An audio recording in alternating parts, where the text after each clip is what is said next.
Bonjour les taureaux, bienvenue à vous. Merci d'être là. Moi, je suis ravie de vous accueillir pour votre guidance du mois d'octobre 2023. Donc, c'est une lecture générale et intuitive, donc qui ne peut pas parler à chacun d'entre vous. Donc, gardez bien votre discernement, ne prenez que ce qui vous parle, que ce qui fait écho en vous, que ce qui résonne. Ça, c'est très très important. C'est pour ça que je le dis à chaque fois. Alors, la guidance du mois, je vais commencer par un arcane majeur du tarot pour voir avec quelle énergie vous entrez dans ce mois. On regardera le général avec 3 cartes oracles, le côté pro avec le tarot, le côté sentimental avec le tarot. Et je terminerai avec un arcane majeur pour l'énergie avec laquelle vous sortez de ce mois. Et puis quelques messages conseils au fil du temps. Allez, c'est parti pour vous les taureaux. Quelle est votre énergie à l'entrée de ce mois d'octobre ?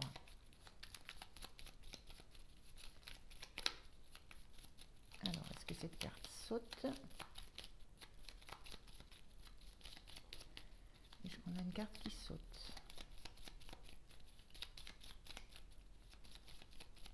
Non. Allez, je vais la chercher. L'énergie pour les taureaux. Hop là, voilà. La tempérance. Vous entrez dans ce mois avec la sensation d'être dans l'équilibre, dans la facilité à gérer les choses avec fluidité. Notion de guérison aussi avec la tempérance, comme si quelque chose s'était apaisé et que maintenant les choses coulent de source. Voilà, il y a vraiment la sensation d'être bien, de réussir à gérer. De réussir à gérer à la fois les émotions et à la fois les actions que vous mettez en place. Voilà, cette notion de fluidité. Donc une belle énergie pour l'entrée dans ce mois, de tranquillité, d'équilibre, de fluidité. On regarde avec l'oracle au niveau du général. Je fais le tirage et je vous retrouve de suite.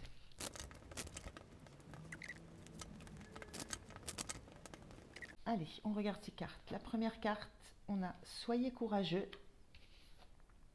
Libération, et on a Médite pour t'apaiser, qui était inversée. Alors il y a une notion de courage et de libération. On sent cette énergie-là, cette énergie avec laquelle vous entrez dans ce mois, qui est, je l'ai dit, une énergie d'équilibre. Il y a quelque chose, et de guérison, j'ai parlé de la tempérance en tant que guérison, il y a quelque chose qui s'est libéré. Une chose pour laquelle vous avez montré du courage, que vous avez affronté. On est dans l'épée, là on a des choses bien plantées, il y a quelque chose de l'ordre de pensées que vous aviez, de schémas de fonctionnement, d'idées reçues peut-être que vous avez affrontées avec courage, quelque chose qui vous a libéré, qui vous permet maintenant d'être apaisé. Vous avez eu besoin de méditer pour ça. Le temps de la méditation est... On a une carte qui était sortie plutôt à l'envers, mais bon voilà, on a médite pour t'apaiser. Il y a cette notion d'avoir apaisé aussi des émotions. On est dans l'émotionnel là, on a un personnage qui se plonge en lui pour apaiser les remous émotionnels qu'il peut vivre peut-être au quotidien. Donc il y a peut-être de cet ordre-là, il y a une notion de prendre les choses en main, et ça c'est quelque chose que vous décidez d'affronter, que vous décidez en vous.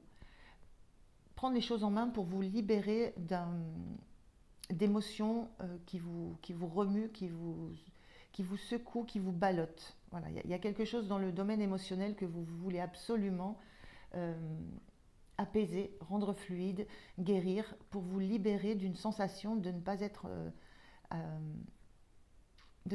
maître ou maîtresse de ce qui se passe en vous émotionnellement. Et là, il y a clairement une décision prise avec courage, parce que ça vous oblige vraiment à prendre les choses en main.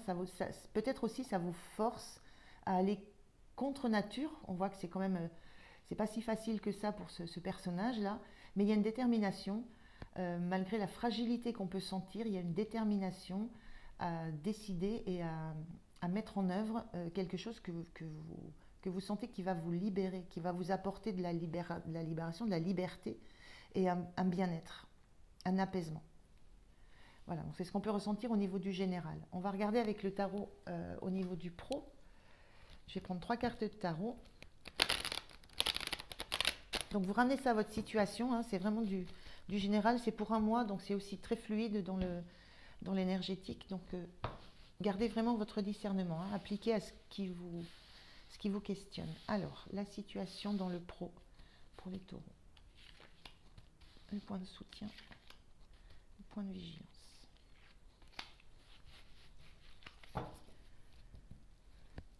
Alors, dans le pro, le dos de deck, on a cet as de coupe inversé.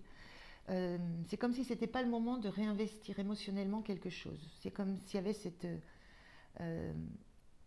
besoin justement d'avoir une libération, une guérison complète par rapport à des émotions qui ont été perturbantes. Et il y a cette sensation, on le ressent dans le pro, dans le pro on parle d'un nouveau projet. Pour l'instant, pas le besoin de se réinvestir dans un projet nouveau qui va vous plaire. Alors on regarde la situation. Le 8 de denier, c'est parce qu'il y a encore du travail, vous êtes encore au travail, le projet n'est pas terminé, vous avez encore beaucoup de choses à faire dans un projet actuel, dans un travail actuel, dans une activité actuelle. Et vous êtes encore très occupé, très concentré sur ce que vous avez à terminer. Et on voit quelqu'un qui est très centré sur sa tâche, qui ne s'occupe pas de ce qui se passe à l'extérieur, qui est vraiment focus sur la tâche à réaliser, le projet à terminer. Quoi que ce soit dans votre activité, il y a quelque chose que vous devez... il y a une activité, il y a quelque chose dans laquelle vous devez continuer à être très concentré, très méthodique, et qui vous oblige à une grande disponibilité pour ce que vous êtes en train de faire. Donc ce n'est pas le moment de vous laisser perturber par une nouvelle opportunité, un nouveau projet, une nouvelle tâche, par quelque chose de nouveau qui pourrait vous plaire. Pour le moment, il est temps de terminer méthodiquement ce que vous êtes en train de faire, qui n'apporte pas forcément une joie immense, mais c'est d'abord à terminer. Et ça demande beaucoup de temps, beaucoup d'énergie, beaucoup de concentration. Ça demande aussi de ne pas être sollicité par l'extérieur. On a la sensation d'un travail plutôt solitaire, de quelque chose à réaliser de façon plutôt solitaire. Voilà, il y a un petit peu de ça. Je vais prendre... je vais retrouver... Hop là, non. On avait encore la carte de la méditation qui est sortie. Hein. Alors, je vais recouvrir cette carte. Qu'est-ce qu'on nous dit d'autre ? Le cavalier de denier inversé. Le cavalier de denier, c'est celui qui va tranquillement... Le cavalier de denier inversé, il y a cette notion d'inquiétude par rapport à ce qui a déjà été fait. C'est pour ça qu'on avait l'as de coupe, je pense, qui dit qu'on ne peut pas on ne peut pas se permettre de rêver à quelque chose qui nous fera plus plaisir, de démarrer autre chose qui nous fera plus plaisir, parce qu'il y a cette notion de craindre de rater quelques étapes ou de ne pas être à 100% à ce qu'on fait. Ce cavalier d'épée inversé, ça montre qu'il y a une urgence, il y a quelque chose où il faut aller assez vite, où il faut accélérer un peu pour réaliser ce qu'on doit réaliser, avec une certaine crainte soit de rater des étapes, soit de ne pas assez peaufiner des choses, soit d'être dans la notion de détail qu'on n'aura pas vu. Il y a une notion de devoir accélérer le rythme. Bon, voilà, c'est tranquille, et ce cavalier, on doit accélérer. Il y a une notion d'accélérer le rythme. Peut-être qu'on vous impose, hein, ou des délais, il y a des délais qui se rapprochent, qui vous imposent d'accélérer, mais une certaine crainte de faire des erreurs du fait de cette accélération du rythme. Il y a un petit peu de ça que je ressens. Donc vraiment pas le moment d'aller de se laisser tenter par un autre projet qui serait peut-être plus rayonnant, plus joyeux. Et on a le 10 de bâton inversé. Ce 10 de bâton inversé, c'est c'est la sensation que c'est lourd, mais que vous n'êtes pas encore au bout du chemin. Voilà, il y a une sensation de tâche à terminer, de projet à terminer. Enfin, vous ramenez ça à votre situation professionnelle. Il y a quelque chose que vous devez terminer, qui vous demande encore beaucoup, beaucoup d'énergie, beaucoup d'efforts, qui est très lourd à porter, parce que je ressens qu'il y a une notion de délai et une notion d'accélérer le rythme avec cette crainte de passer à côté de quelque chose qui pénaliserait un peu le résultat. Mais c'est quelque chose, voilà, il y a quelque chose dans lequel vous êtes plongé qui vous prend beaucoup, beaucoup de temps, beaucoup d'énergie et qui vous pousse à vos limites. Alors, ce qui va vous soutenir, c'est cette reine de bâton. Ce qui vous soutient, c'est que vous savez que vous pouvez réussir. Vous savez que vous avez l'énergie. Vous savez que vous sortez du lot. J'ai cette sensation-là. Que vous sortez du lot, vous savez que vous avez l'énergie pour le faire et vous savez que vous avez la capacité de réussir. Vous connaissez les efforts que ça vous demande, l'énergie que ça vous demande, le temps que ça vous demande, l'investissement que ça vous demande, mais vous savez que vous pouvez réussir. Que vous pouvez montrer qui vous êtes, montrer ce que vous valez, que ça va vous savez qui vous êtes, qui vous valez, et ça vous aide, ça vous soutient, ça vous aide. Le point de vigilance dans cette situation, c'est qu'à un moment donné,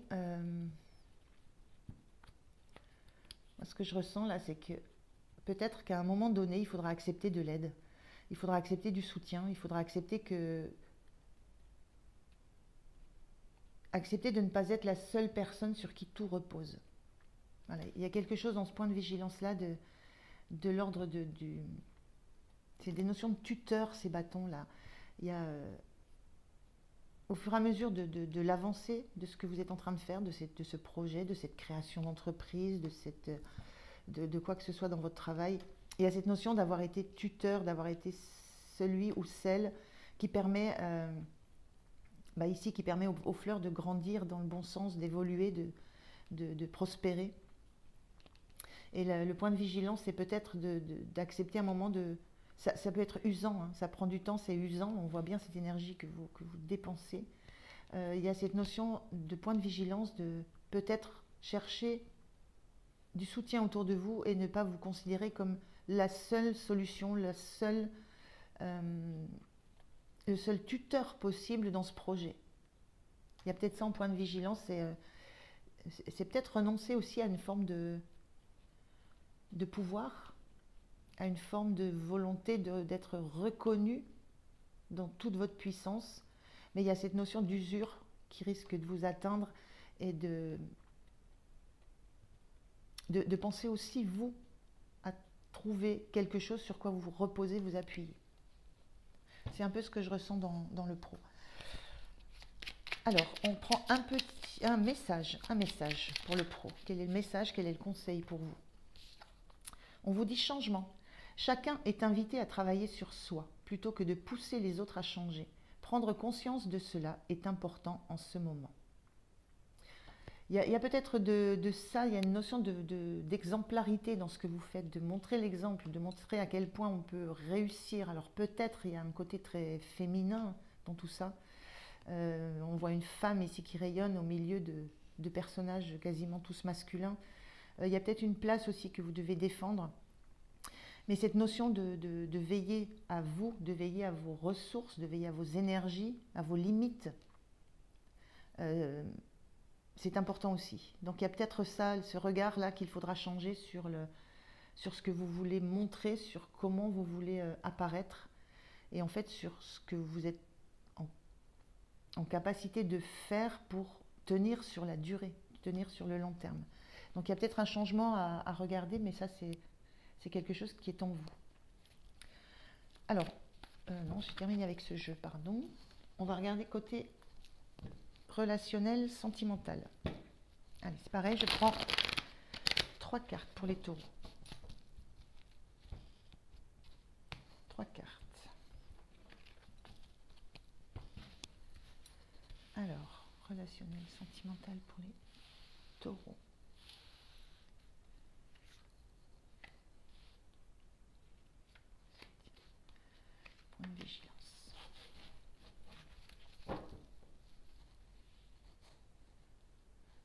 sentimental, relationnel. On y va. Alors, je regarde le dos de deck. Déjà, sentimental, relationnel, on a le 9 de coupe. Il y a la sensation de pas encore, au niveau sentimental, de pas encore être, de pas encore avoir atteint son idéal, son rêve, de pas être dans une joie, oui, de ne pas être encore dans la réussite totale de ce que vous souhaitiez au niveau relationnel. On regarde si c'est relationnel, sentimental, vous adaptez, hein. On a la tour inversée dans la situation. Il y a une envie que quelque chose bouge. Il y a une sensation là de ne pas aller dans la direction de ce qui vous fait vibrer au maximum, de ce qui vous fait rêver. La tour, c'est l'événement brutal qui vient déstabiliser, qui vient modifier un état qui est peut-être trop stable ou qui n'est pas assez stable, enfin bouger quelque chose de façon assez brutale. C'est un événement extérieur et là, elle est inversée, cette tour. Moi, ça me dit juste que ce n'est pas un événement qui arrive, c'est votre envie. Il y a cette envie d'avoir un événement extérieur. C'est comme si ça ne pouvait pas venir soit de vous, soit de l'intérieur de la relation.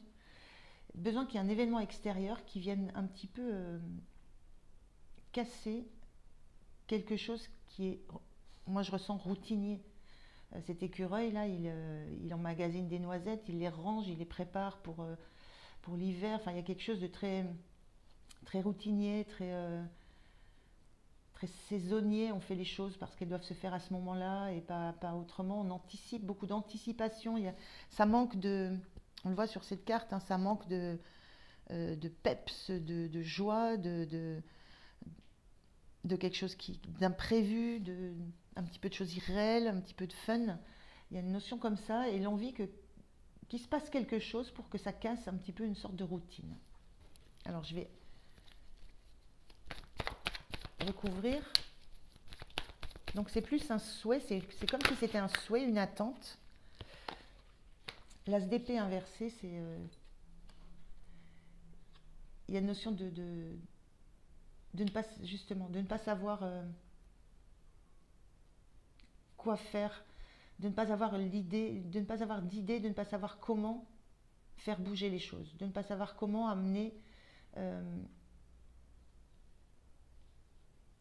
pas savoir comment amener un peu de déconstruction dans ce qui est très très stable et très établi. C'est un peu ce que je ressens.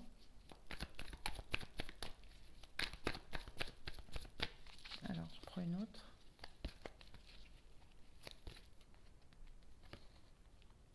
Et on a le page d'épée. Voilà, il y a vraiment le page d'épée inversé aussi. Alors l'as d'épée, le page d'épée, ce sont des démarrages. L'as d'épée, ça peut être une nouvelle idée, une nouvelle façon de penser, une nouvelle façon de communiquer. Le page d'épée, c'est quand c'est pareil, on a fini, on a fait de l'as au 10, on attaque au page, on reprend quelque chose, on réétudie, on réexamine quelque chose. Et ces deux cartes inversées avec... moi, ça me renvoie l'idée que vous ne savez plus comment démarrer... peut-être vous ne savez plus comment communiquer, il y a la notion de ne plus savoir quoi faire, quoi dire, quoi penser, d'une situation qui vous paraît trop figée, qui ne vous amène pas qui ne vous permet pas de vibrer suffisamment avec le cœur, et de ne pas savoir comment faire bouger tout ça. Et il y a une notion d'urgence à ce que ça bouge, à ce que ça éclate, à ce que ça vole un peu en éclats, pour vous permettre de redémarrer sur quelque chose de beaucoup plus, j'allais dire stable, mais c'est pas ça du tout, pour redémarrer avec les compréhensions de là où vous venez, de ce qui était, et de prendre le risque d'aller vers quelque chose de beaucoup plus fun, de beaucoup plus joyeux. Mais il y a une notion de ne pas savoir comment enclencher ça. Comment enclencher une prise de conscience chez vous, chez l'autre, qu'il y a quelque chose à modifier dans l'ordre établi de cette relation, du relationnel, quel que soit le domaine. Votre point de soutien, c'est l'impératrice inversée. Donc c'est une arcane majeure, c'est une énergie forte. L'impératrice, elle donne naissance. Votre point fort à vous, c'est que vous êtes capable de patience. Vous êtes capable de laisser maturer. On le voit avec la tour, hein, ça vient souvent bousculer des choses qui sont établies depuis très longtemps. Donc vous savez que vous êtes capable de patience. Ça, c'est votre point de soutien. Vous pouvez encore attendre, ça peut encore maturer, ça peut encore...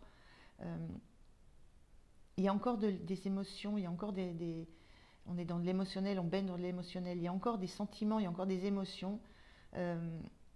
Vous avez cette capacité à attendre, mais cette capacité aussi à dire le moment voulu, la capacité d'accoucher, comme on peut dire, de dire ce que vous avez à dire, de faire ce que vous avez à faire. Donc c'est pas encore le moment, vous espérez que quelque chose viendra vous soutenir de l'extérieur pour enclencher les choses, enclencher le dialogue, une nouvelle façon de parler, une nouvelle vision de ce que vous souhaitez, que ce soit un couple ou... Enfin voilà, je ne connais pas la situation, c'est vraiment général. Mais pour l'instant, vous êtes encore dans la notion de patienter, en espérant que ça va pouvoir, qu'il y a quelque chose qui va naître de différent. Le point de vigilance, c'est l'ermite, inversé aussi. Donc ce point de vigilance, c'est qu'il y a encore des choses à comprendre de cette situation. Il y a encore des choses à regarder. C'est pour ça que cette patience, c'est un atout pour vous, ce temps où vous laissez encore maturer, parce qu'il y a encore besoin de regarder, de faire la lumière sur ce qui s'est installé, pourquoi ça s'est installé, pourquoi ce foyer, on a quand même un foyer où on fait des réserves, où on emmagasine. Il y a peut-être une notion d'enfermement, de huis clos là. Il y a peut-être des choses à regarder encore, à comprendre sur la façon dont s'est construite cette relation, ce foyer, comment les choses se sont mises en place. Donc le point de vigilance, c'est ne pas aller trop vite et bien comprendre ce qui s'est joué dans cette installation en fait. Voilà, je prends un message des anges pour vous. Quel est le message au niveau du relationnel sentimental? Vous adaptez à votre situation. Je ne détaille pas les cas, on est sur un mois total. Donc voilà. Quel est le message de vos anges pour cette situation? Quel est le message des anges? Est-ce que vous avez un message pour les taureaux, s'il vous plaît?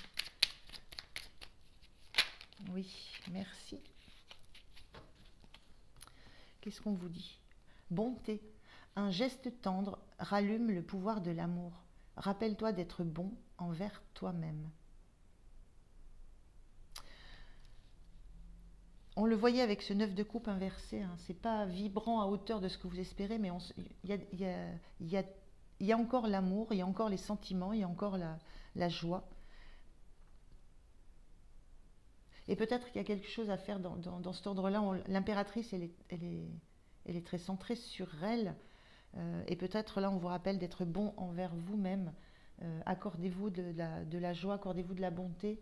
Et puis, il y a peut-être un regard tendre à poser sur la situation, sur la personne concernée aussi dans la situation. Parce qu'il y a des choses qui ne sont pas éteintes. Voilà. Il y a des questionnements qui sont légitimes, qu'il faut regarder de près, mais il y a encore quelque chose, il y a quelque chose encore qui existe. Il y a encore des sentiments, même avec ce 9 de coupe inversé, on avait cette sensation-là. Donc voilà, pensez à vous aimer vous et à porter un regard aussi tendre sur ce que vous vivez, tendre et en même temps très tendre et clair, ça ne s'oppose pas. Alors j'enlève les cartes, je vais prendre 2 messages conseils.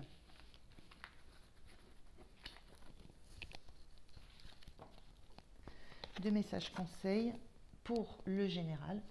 Donc je prends 2 messages des portes de l'intuition. 2 ou 3, je vais voir ce que... Alors, Quel est le message, quel est le conseil pour les taureaux pour ce mois? C'est trop.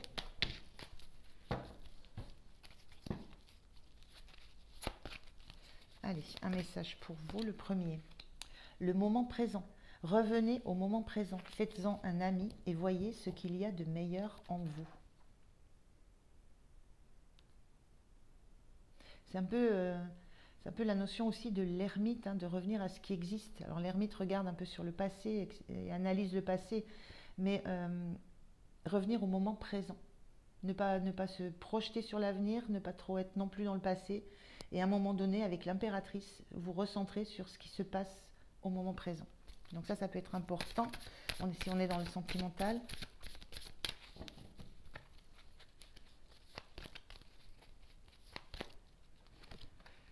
On a le plongeon. Courage, élancez-vous, une réalité pleine de promesses vous attend. Alors, élancez-vous, ça peut, voilà, on avait ce valet d'épée là qui s'élançait qui traversait deux rives sur une épée, ce valet d'épée. Courage, élancez-vous, une réalité pleine de promesses vous attend. Il y a cette sensation-là que c'est votre envie. Et on vous dit peut-être qu'à un moment donné, il faudra faire ce plongeon. Et on a la longue vue. Mettez le focus sur votre intuition pour une nouvelle vision. Il y a vraiment des choses à regarder différemment. Je pense qu'on est plus sur le sentimental, là, sur des messages pour le sentimental, parce que pro, c'était assez clair. Il y a cette nouvelle vision à avoir qu'il faut regarder avec le cœur, avec l'intuition, pour voir dans quelle direction vous voulez vous élancer. Alors, on regarde avec l'arcane majeur du tarot, quelle est l'énergie que vous avez sur la fin de ce mois. Enfin, comment l'énergie a évolué en cours du mois. On a le diable inversé. Vous revenez à des choses... le diable, ça parle de dépendance, d'attachement. Il y a une notion de se détacher, là. Vous êtes entré dans le mois avec cette énergie de guérison, de guérir, de fluidifier les choses, d'apporter de la complémentarité dans ce que vous vivez, d'arriver à équilibrer. Et peut-être qu'il y a des notions, voilà, il y a des notions d'attachement au travail, d'attachement fort à l'image que vous pouvez renvoyer dans le travail, à l'attachement à des rêves que vous avez. Fin de mois d'octobre, il y a vraiment une sensation de libération. On a cette notion de libération. Vous vous libérez d'attachement, vous vous libérez de dépendance, vous libérez de fausses peurs, de fausses croyances. Il y a quelque chose de cet ordre-là qui se joue sur la fin du mois d'octobre. Le diable aussi, c'est une carte qui est très très liée au travail, au corps et au travail et à l'investissement dans le travail jusqu'à être complètement pris, dépendant de ce travail. Et il y a quelque chose qui se libère par rapport à ça. Alors peut-être c'est la fin de votre projet et vous pouvez engager un projet qui sera plutôt un projet de cœur. On avait cet as de coupe inversé. Mais il y a ça aussi qui se joue sur la fin du mois. Voilà les taureaux, je vous remercie de m'avoir écouté. J'étais ravie de faire cette guidance. Je vous souhaite un très beau mois d'octobre. Prenez soin de vous et je vous dis à bientôt. Au revoir.